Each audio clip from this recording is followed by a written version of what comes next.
Çin Dünya Sağlık Örgütü'ne yeni tip koronavirüs salgınının kökenini araştırmak için ABD'nin Maryland eyaletindeki Fort Detrick laboratuvarının incelemesi çağrısında bulundu.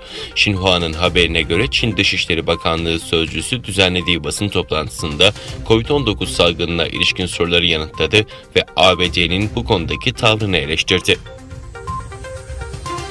Çin Yabancı Muhabirler Kulübü, Çin'de meydana gelen son selleri haber yapan BBC ve Los Angeles Times çalışanlarının ölüm tehditleri aldıklarını öne sürdü. Fas polisi İstanbul'dan Casablanca kentine giden Uygur Türk'ü İdris Hasan'ı Çin'in Interpol aracılığıyla çıkardığı kırmızı bülten nedeniyle gözaltına aldı.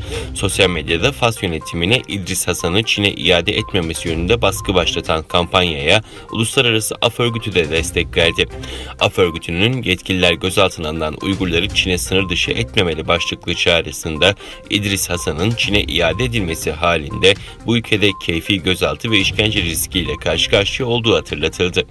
Bilgisayar mühendisi olan 3 çocuk babası 34 yaşındaki İdris Hasan Türkiye'de yaşıyor ve resmi oturum belgeleri mevcut.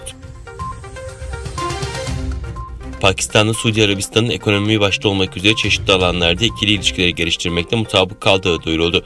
Radyo Pakistan'daki habere göre günübirlik resmi ziyaret kapsamında ülkeye gelen Suudi Arabistan Dışişleri Bakanı ile Pakistan Dışişleri Bakanı başkent İslamabad'da görüştü. İnsan Hakları İzleme Örgütü, İsrail ordusunun Mayıs ayında Hamas'a hedef aldığı saldırılar sırasında açık bir şekilde savaş suçu işlediğini açıkladı. Euronews'te yer alan habere göre raporda ayrıca Filistinli militanların yerleşim yerlerine 4000'den fazla güdümsüz roket göndererek savaş suçu işlediği kaydedildi. Tokyo Olimpiyatlarında Çin'e halter kategorisinde altın madalya kazandıran sporcunun fotoğrafları kriz yarattı. Çin'in Sri Lanka Büyükelçiliği Reuters'ın kasıtlı olarak Çinli sporcuları çirkin göstermeye yönelik fotoğraflar paylaştığını öne sürerek utanmazlık şeklinde tepki gösterdi. Almanya'nın Leverkusen kentinde Kurunta şirketine ait kimya tesisinin katı atık yakma bölümünde patlama gerçekleşti.